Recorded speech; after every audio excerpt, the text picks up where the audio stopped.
Happy എന്നുള്ള പ്രശ്നമുണ്ട്. Sir ഇതിന് ഏറ്റവും വലിയൊരു സംഭവം ഉണ്ട് സാർ. അതിപ്പം മിക്കവാറും സാർ ഇത് ഷോ കഴിഞ്ഞപ്പോ ഞങ്ങൾ ഭയങ്കര സുഹൃത്തുക്കളല്ലേ, ഞങ്ങൾ പറഞ്ഞില്ലേ സാർ ഇതുവരെ ഞങ്ങൾ പിണങ്ങിയിട്ടില്ലെന്ന്. ഈ കേസിൽ പിണങ്ങും. അത് സെക്യൂരിറ്റി വിടണം.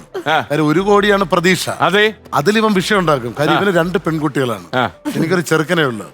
ഇവൻ മിക്കവാറും ഈ 1 കോടിയിൽ ഇവൻ 3/4 ഇവന് വേണമെന്ന് 2 പേരെ കെട്ടിച്ചു വിടേണ്ടത്. പെൺകുട്ടികളുടെ പിതാവ്. അതാണ്, അതുകൊണ്ടുള്ളൊരു ചെറിയൊരു ഭയം ഉണ്ടാവും. അതാറ് മണിയടി ജംഗ്ഷനിൽ കിടന്നു. ഒരു പ്രോഗ്രാമിന് പോയി ഒരാളെ അടിച്ചു മാറ്റി ഭാര്യയാക്കിയ പാർട്ടിയാ അല്ലേ? അതിൽ കൂടുതലല്ലേ എന്തെങ്കിലും ആര്യ വീട്ടി ആര്യ സോറി. നോബിയുടെ ആദ്യ സിനിമ ഏതായിരുന്നു? രണ്ടുപേരും എനിക്കൊന്ന് നമ്മള് രണ്ടും ഒരുമിച്ചാണ് സാർ.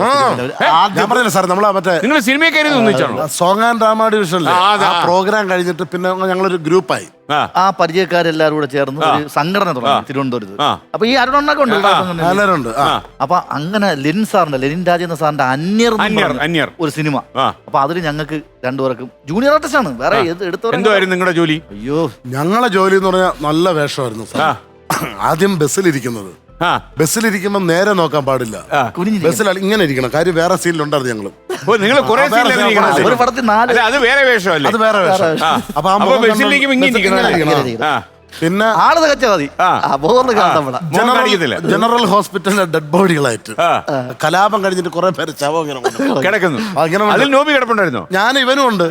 ഇവനൊക്കെ പൊക്കും കേട്ടോ. അവര് ഈ വണ്ണമുള്ള ഒരാൾ 2-3 കാണുമ്പോഴേ ചിലടത്തൊക്കെ അവരെ പിടിച്ച് മാറ്റുവാൻ.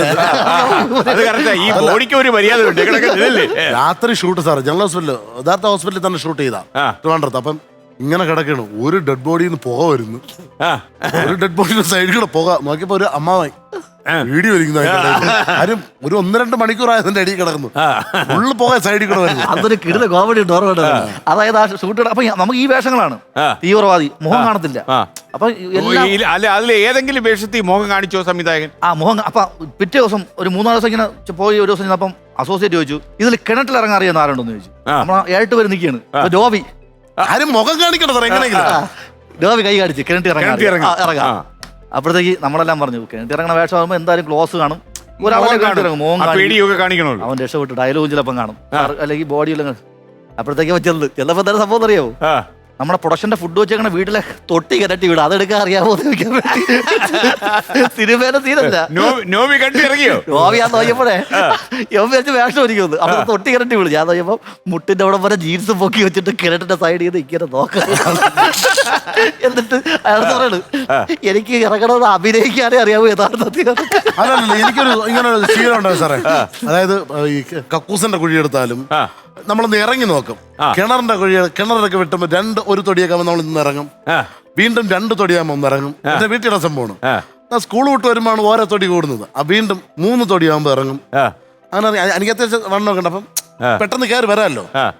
4 തൊടിയായപ്പോ ഇറങ്ങും, 5 എണ്ണായപ്പോ 7 എണ്ണായപ്പോ ഞാൻ ഇറങ്ങിയപ്പോ മസിൽ പിടിച്ച് ഞാൻ കയറാൻ പറ്റില്ല. മസിൽ പിടിച്ച് ഞാൻ അവിടെ ഇരുന്ന് ആരെ വിളിക്കാൻ, പിന്നെ കണ്ടുപിടിച്ചല്ല. നോബി, നമ്മുടെ പ്രോഗ്രാമേ നന്നായിട്ട് ക്ലിക്ക് ചെയ്തിട്ട് ഓടേണ്ടി വന്ന അവസ്ഥ ഉണ്ടായിട്ടുണ്ടോ സാറ്? അറിയാമോ ഈ സുമതി വളവ് അറിഞ്ഞൂടെ? സുമതി വളവ് അവിടെ പരിപാടി. അപ്പൊ അന്ന് ട്രൂപ്പിന്റെ വണ്ടി ഉണ്ട്. അതിൽ പോയില്ല നമ്മൾ. വേറെ എന്താ ചെറിയൊരു ഇടപാടുണ്ടായിരുന്നു. അങ്ങനെ സ്പോട്ടിൽ പോവാന്ന് പറഞ്ഞു. ട്രൂപ്പ് വണ്ടി പരിപാടി കഴിഞ്ഞ് പോയി. ഞാൻ എന്റെ YBX ബൈക്ക്, അതായത് YBX ബൈക്കിന്റെ പ്രത്യേകത ഫ്രണ്ട് പൊങ്ങി ബാക്ക് താന്നിരിക്കണം. ഞാനും ഇവനോട് ഇരിക്കുമ്പോൾ ബാക്ക് ഷാക്സ് സ്പിങ് ഒന്നും കാണത്തില്ല. ഇങ്ങനെ ഇരുന്ന് പോകണം ബൈക്കിൽ. ഞാനും ഇവരും കൂടെ ഈ പാലോട് വഴി വരെയാണ്. അപ്പൊ വേറെ സംഭവം സാർ, അവിടെ രാത്രി അങ്ങനെ ആൾക്കാർ പോവാൻ ചെറിയ സുമതി വളമെന്ന് പറഞ്ഞാൽ അവിടെ ചെറിയൊരു പേടിയുണ്ട്. അപ്പൊ പിന്നെ ചെറുപ്പക്കാരെ ചെറിയൊരു ധൈര്യം കൂടെ വരുമല്ലോ, ഒന്ന് പോയി നോക്കാം എന്നുള്ള. അങ്ങനെ അതുവഴി വരാനും ഉള്ളൂ, അല്ലെങ്കിൽ കറങ്ങി ഒരുപാട് ചുറ്റണം. അതുവഴി വന്ന് പേടിച്ചു പോയി. ഞാനാണ് ഓടിക്കണേ, അവൻ ബാക്കി ഇരുന്നു. ഒരു വണ്ടി നമ്മൾ ബാക്കി ഇരുന്നു. വണ്ടി കാണാം ചെറിയ നിലാവിളിച്ചത്തില്. ഞാൻ ഓടിക്കണേ, ഇവനാണ് ബാക്കിൽ തന്നെ പേടിപ്പിക്കണ. നമ്മൾ സ്പീഡ് കൂട്ടുമ്പം ഇതും സ്പീഡ് കൂട്ടും. നമ്മൾ സ്പീഡ് കുറയ്ക്കുമ്പോ മറ്റേ വണ്ടി കാണാം നമുക്ക്. ഇതും സ്പീഡ് കുറയ്ക്കും. നിർത്തി നിൽക്കുമ്പോ നിർത്തും, വീണ്ടും വണ്ടി എടുക്കുമ്പോ ഞങ്ങൾ വീണ്ടും സ്പീഡ് വരും. ലാസ്റ്റ് നമ്മളൊരു പോസ്റ്റിനോടോ ലൈറ്റോടോ സ്ഥലത്ത് കൊണ്ട് നിർത്തിയിട്ടാ ഇറങ്ങടാ ധൈര്യം. എന്താണ് നോക്കണമല്ലോ. ഇറങ്ങി ചെന്നപ്പോ അവരും കൊണ്ട് നിർത്തി. സംഭവം എന്താണെന്ന് അറിയാമോ? ആ വണ്ടി ഹെഡ്ലൈറ്റ് ഇല്ല, നമ്മളെ കണ്ടാണ് ബാക്ക് ചെയ്ത് വല്ല ഈ വണ്ടി യവരോട് നിങ്ങളെ ബാക്ക് ചെയ്ത് വന്നാലേ അവർ കാണത്തുള്ളൂ. അല്ല നീ അന്ന് ഓടിച്ചോണ്ട് നീ രക്ഷപ്പെട്ടു. ഞാൻ ബൈക്ക് ഓടിക്കുമ്പോ ഞാൻ മറന്നു പോകും സാർ. ബൈക്ക് ഓടിക്കുന്നു മറന്നു പോകും. ഞാൻ എൻ്റെ ഒരു ഫ്രണ്ട്, അവന് ഞാനിവിടെ ആറ്റിങ് എന്ന് വരികയാണ്. ഞാൻ ഓടിക്കുന്നു, ബാക്കി ഇരിക്കുന്നു. അപ്പൊ അവനും ഒരു പെണ്ണുമായിട്ടൊരു പ്രേമം. അപ്പൊ അവര് ചെറിയൊരു വിഷയം പിണക്കവും. എനിക്ക് ഈ പെണ്ണിനെ അറിയാം. അപ്പൊ ഇവൻ ഇന്ന് സംസാരിക്കുന്നു, നീ അങ്ങനെ കേൾക്കണം. അപ്പൊ ഞാൻ പറയടാ, ഞാൻ സംസാരിക്കാം.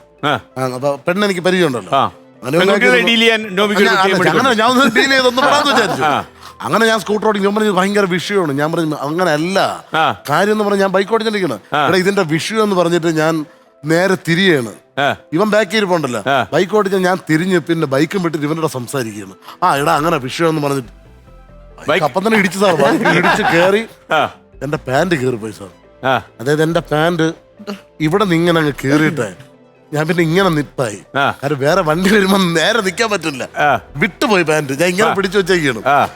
ലാസ്റ്റ് പിന്നെ അരുണ് വീട്ടിൽ നിന്ന് ആട്ടോ വിളിച്ചൊരു മുണ്ട് കൊണ്ടുവന്നിട്ടാണ് ഞാൻ അവിടെ നിന്ന് നീങ്ങിയത്. ഒരു പോസ്റ്റിന്റെ മറവിൽ നിന്ന്